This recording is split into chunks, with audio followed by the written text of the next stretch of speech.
So syempre no ang atong pagtan-aw kay karon nakita na gyud nag-alingasaw na gyud ang political bias sa pipila ka mga senador. Mao makaingon pud ta nga yes ginaduso nato ni kay kini demokratikong katungod nato alang pagpaninglon ug panubagon ang mga abusado ug mga kurakot nga mga government officials.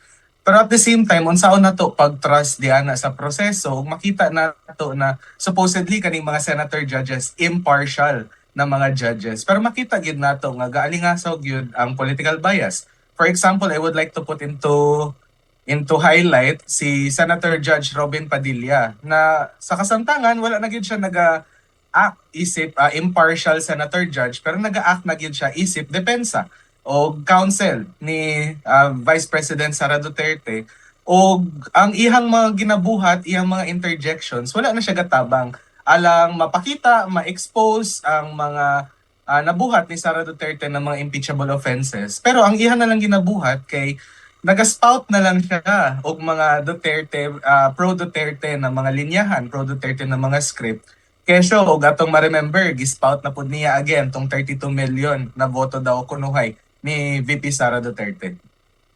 Unsa study niyo ana Sir Kobe kanang giingon sa kaniingon bantong defense nga kani abang i-impeach ang second highest official at the same time voted by 32 million Filipinos. Unsa stand niyo ana tol Sir Kobe sa inyo ang end sa mga kabatanunan? Dili immunity og naa kay 32 million votes. Dili immunity og na kay 1 vote, 1,000 vote, 1 million, 100 million votes. Miskan unsa pa kadaghan ng imong boto nga nadawat niya atong election, dili na siya guarantee og dili na siya immunity alang sa pagpaningil sa imuha. Because public office is a public trust. So if imuhang gibetray ang public trust, if wala nimo gibuhat og tarong ang imuhang trabaho, dapat paninglon ka, dapat panubagon ka, you should be held accountable. So kining 32 million, it doesn't really wala siya anything nakatuturan at this point in time. Kaya naisala si Sara Duterte. So kinahanglan siyang panubagon. Okay. On the other hand, Sir Kobe, unsay lantaw nimo overall from day 1 to day 9, overall nimo nga assessment sa performance presentation sa prosecution sa tauna Sir Kobe?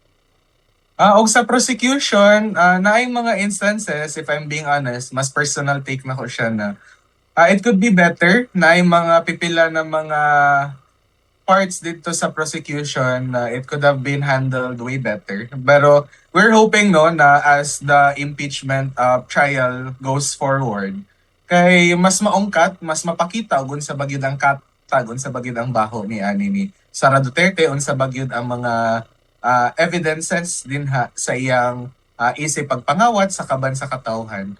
O siyempre, we're also expecting that more and more na mga paglihok protesta sa lain-laing mga lugar ang mahitabo samtang nagadugay o nagapahaba ni siya nga proseso. Speaking of protesta Sir Kobe, pila na ka proseso ang gagihimo sukad atong pagsugod aning trial? Sukad pagsugod og diri mismo sa dakbayan sa Davao, murag siguro mga 5 or more na og diri sa dakbayan sa Davao. Pero syempre dito sa National Capital Region, mas daghan pa kana. Kay murag almost every day ang mga kilos protesta dito, mga lihok protesta dito sa National Capital Region. Diri naman sa dakbayan sa Davao na po'y pagabuhaton na kilos protesta karong Lunes, isip nga kini ikalima ng SONA ni Marcos Jr. alang ipadayag ug unsa ba ang mga panawagan, unsa ang mga paglaom ug unsa ang mga lain-lain pa nga mga hinaing sa mga nagkalain-laing sektor diri sa dakbayan sa Davao.